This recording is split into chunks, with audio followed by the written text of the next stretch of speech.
Hello students, आज हम आपको ईथर बनाना सिखाएंगे और ईथर बनाने के दो तरीके। फर्स्ट है डिहाइड्रेशन ऑफ एल्कोहल और सेकंड है विलियमसन सिंथेसिस।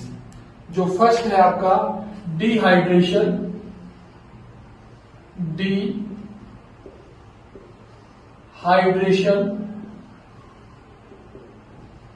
ऑफ एल्कोहल्स,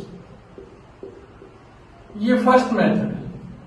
और इस मेथड में हम क्या करते हैं कि जब एल्कोहल को आप 413 केल्विन पे हीट करोगे in the presence of H2SO4, then ether is obtained.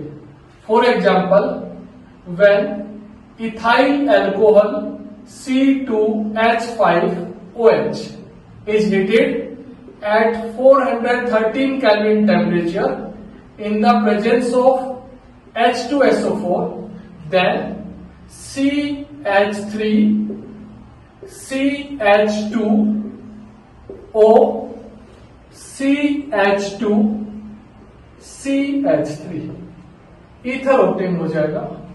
ये आपका इथेनॉल है और इसके आईयूपीएसी नेम की बात करें तो इसका आईयूपीएसी नेम है इथॉक्सी इथिल।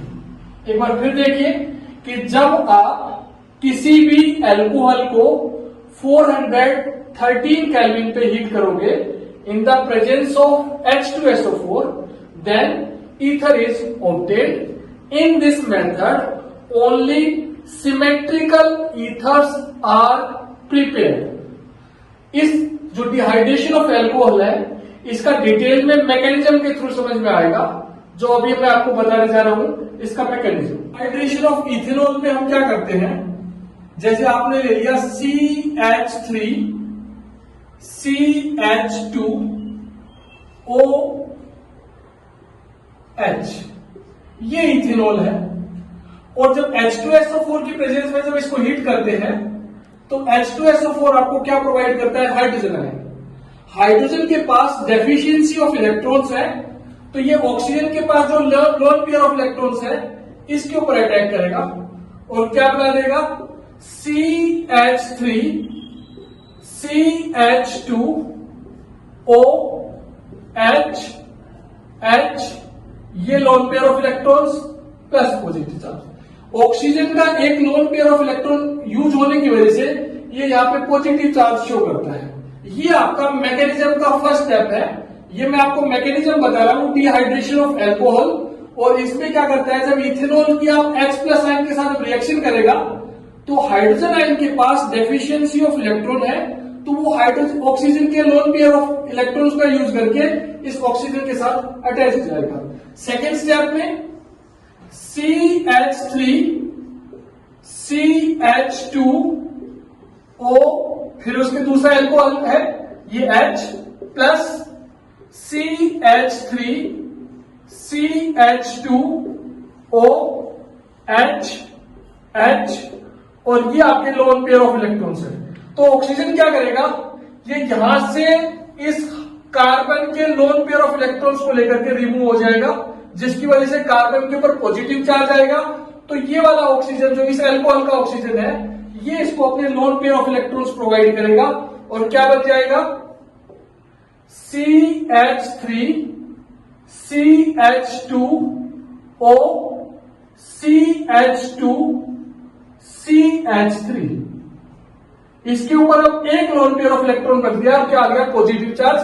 उसके साथ साथ वाटर मॉलिक्यूल रिमूव हो जाएगा। ये जो यहां से H2O प्लस कार्बन के जो ये बॉन्ड पेयर ऑफ इलेक्ट्रॉन्स लेके गया है ये क्या बना देगा, वाटर। और थर्ड स्टेप में ये CH3CH2O lone pair of electrons positive charge, और इसका जो ये हाइड्रोजन था ये नीचे की तरफ लगा हुआ है H।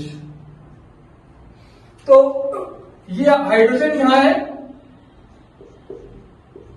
CH2CH3। अब ये हाइड्रोजन क्या करेगा, एज ए प्रोटॉन यहां से रिमूव हो जाएगा और ये जो बॉन्ड पेयर है ये लोन पेयर ऑफ ऑक्सीजन के ऊपर प्रेजेंट हो जाएंगे और क्या बना देगा, CH3 CH2O O CH2 CH3 और प्लस H+। अब जब हमने ये मैकेनिज्म स्टार्ट किया था तो H+ एज ए कैटलिस्ट था। रिएक्शन कंप्लीट होने के बाद ये H+ आपको ऑब्टेन हो गया और ये जो आपका ये सिमेट्रिकल ईथर ऑब्टेन हो गया। एक बार फिर देख लीजिए, ये इथेनॉल था, इथेनॉल में ऑक्सीजन के पास 2 लोन पेयर ऑफ इलेक्ट्रॉन्स थे, ये हाइड्रोजन आयन इसके ऊपर अटैक किया तो लोन पेयर ऑफ इलेक्ट्रॉन्स का यूज करके वो इसके साथ अटैच हो गया। नेक्स्ट एल्कोहल मॉलिक्यूल, इस मॉलिक्यूल इसके साथ रिएक्शन करेगा तो जो ऑक्सीजन है ये इस कार्बन के बॉन्ड पेयर ऑफ इलेक्ट्रॉन्स को लेकर के रिमूव हो जाएगा, जिसकी वजह से कार्बन के ऊपर पॉजिटिव चार्ज जनरेट होगा और ये वाला ऑक्सीजन अपने लोन पेयर ऑफ इलेक्ट्रॉन्स इस कार्बन को प्रोवाइड कर देगा, जिसकी वजह से CH3 CH2O ये जो है यहाँ पे पॉजिटिव चार्ज आपका आ जाएगा, ये हाइड्रोजन बॉडी से अटैच है और ये वाटर मॉलिक्यूल है। नेक्स्ट स्टेप पे हाइड्रोजन एज ए प्रोटॉन्स यहां से रिमूव कर देगा और ये bond pair as a lone pair इसके साथ अटैच हो जाएंगे और ये आपका सिमेट्रिकल ईथर ऑब्टेन हो जाएगा। मेथड है वो है विलियमसन सिंथेसिस। विलियमसन्स सिंथेसिस ये सबसे यूजफुल मेथड है जब भी आपको 12th स्टैंडर्ड में ईथर फॉर्म करना होगा, चाहे सिमेट्रिकल ईथर चाहे अनसिमेट्रिकल ईथर, हम विलियमसन सिंथेसिस का यूज करेंगे। इसमें होता क्या है, जब आप एल्काइल हैलाइड की सोडियम एल्कोक्साइड के साथ रिएक्शन करते हो तो ईथर ऑब्टेन हो जाता है। ये मेथड मैंने फिर बता रहा हूं आपको, सिमेट्रिकल और अनसिमेट्रिकल ईथर दोनों बनाने के लिए यूज किया जाता है। जैसे ये इथाइल क्लोराइड है आपके पास CH3 CH2Cl और आप इसकी सोडियम इथोक्साइड के साथ रिएक्शन करोगे NaO CH2 CH3। जब इनकी रिएक्शन कराओगे तो ये Cl और ये Na मिलकर के NaCl बना देगा और ये CH2 ऑक्सीजन के साथ जुड़ जाएगा और क्या फॉर्म हो जाएगा, CH3 CH2O CH2 CH3 plus NaCl। ये आपका सिमेट्रिकल ईथर ऑब्टेन हो गया। लेकिन अगर आप अनसिमेट्रिकल ईथर बनाना चाहते हो इसी से तो CH3 CH2Cl plus NaO CH3, इसका नाम है क्लोरोइथेन। ये है सोडियम इथोक्साइड।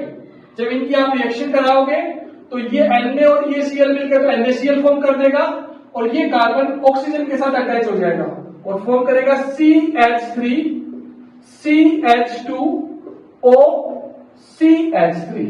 ये आपका अनसिमेट्रिकल ईथर फॉर्म हो गया और इसका नाम है मिथॉक्सी इथेन प्लस NaCl। इसका नाम था क्लोरोइथेन और ये है सोडियम मिथॉक्साइड।